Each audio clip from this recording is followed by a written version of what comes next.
இன்னைக்கு நாம பார்க்க போற தலைப்பு, அவர் இவர் போல் அல்லாமல் உன்னை போல் வாழ்ந்து காட்டு. இது வெறும் வாக்கியம் இல்லை, இது ஒரு வாழ்க்கை மந்திரம். இதை ஒரு சின்ன கதை மூலமா பார்க்கலாம். வாங்க வீடியோக்குள்ள போலாம். ஒரு கிராமத்துல சக்தின்னு ஒரு பையன் இருந்தான். அவனுக்கு எப்போதுமே ஒரு குழப்பம். நான் எப்படி வாழணும், நான் என்ன செய்யணும், இந்த கேள்விகள் அவனை தூங்க விடாது. அவன் கிராமத்துல இருந்த பெரியவங்க எல்லாரையும் பார்ப்பான். பக்கத்து வீட்டு அண்ணா நல்லா படிச்சு பெரிய வேலையில இருந்தாரு. அவரை போல நாமளும் படிக்கணும்னு நினைப்பான். கொஞ்ச நாள் கழிச்சு எதிர்த்து விட்டு மாமா விவசாயத்துல சிறந்து விளங்கினாரு. இவரை போல விவசாயம் பண்ணணும்னு நினைப்பான். இன்னும் ஒருத்தர் இருந்தார், அந்த கிராமத்தோட குருஜி. அவர் அமைதியா எல்லோருக்கும் உதவி செஞ்சு தன்னோட வாழ்க்கையே வாழ்ந்துட்டு இருந்தாரு.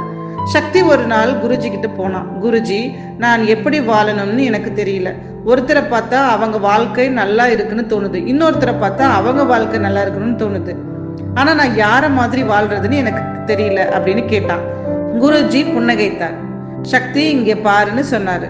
ஒரு சின்ன விதையை எடுத்து அவங்கிட்ட கொடுத்து, இது ஒரு மாம்பழ விதை, இதை பக்கத்துல இருக்கிற வாழை மரத்தோட கொடுத்து நீ மாம்பழ மரமா மாறி காட்டுன்னு சொல்லு, என்ன நடக்குதுன்னு பாருன்னு சொன்னாரு.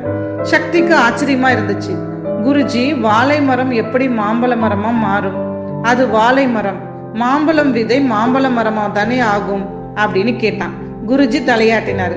சக்தி, நீ இப்போ சொன்னதுதான் உண்மை. வாழை மரம் வாழை மரமா தான் வாழ முடியும். அது மாம்பழ மரமா மாறணும்னு நினைச்சா அதோட வாழ்க்கை அர்த்தமில்லாமல் போயிடும். அதே மாதிரி நீ இன்னொருத்தரை போல வாழணும்னு நினைச்சா நீ உன்னையே இழந்துடுவ. குருஜி தொடர்ந்தார். நீதான் வாழை மரம், இல்லை மாம்பழ மரம். உன்கிட்ட என்ன திறமை இருக்கு, உனக்கு என்ன பிடிக்கும், உன்னோட பலம் என்ன, பலவீனம் என்னன்னு உனக்கு தான் தெரியும். அவர் இவர் போல் அல்லாமல் நீ உன்னை போல் வாழ்ந்து காட்டு. சக்திக்கு ஒரு ஞானோதயம் வந்தது. அதாவது பக்கத்து வீட்டு அண்ணா மாதிரி, பக்கத்து வீட்டு விவசாய மாமா மாதிரி இவங்களை எல்லாம் பார்த்து அவங்கள மாதிரி ஆகணும்னு நினைக்கிறது தவறு. தான் யாருன்னு புரிஞ்சு தன்னோட பலங்களை நம்பி தனக்கு பிடிச்சதை செய்யறது தான் உண்மையான வாழ்க்கைன்னு அவனுக்கு புரிஞ்சுது.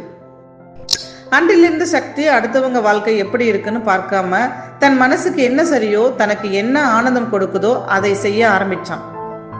அவன் வரைஞ்ச ஓவியங்கள் எல்லோருக்கும் பிடிச்சது. அவன் பேசின பேச்சுக்கள் மக்களுக்கு நம்பிக்கையை கொடுத்தது. அவன் ஒரு சிறந்த ஓவியனாகவும் பேச்சாளனாகவும் தனக்கென்று ஒரு தனி அடையாளத்துடன் வாழ்ந்து காட்டினான். அடுத்தவங்க வெற்றியை பார்த்து அதே பாதையில போகணும்னு அவசியம் இல்லை.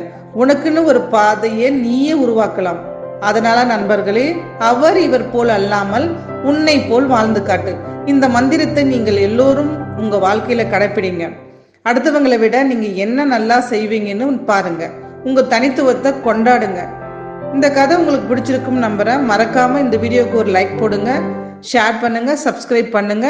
நன்றி, வணக்கம்.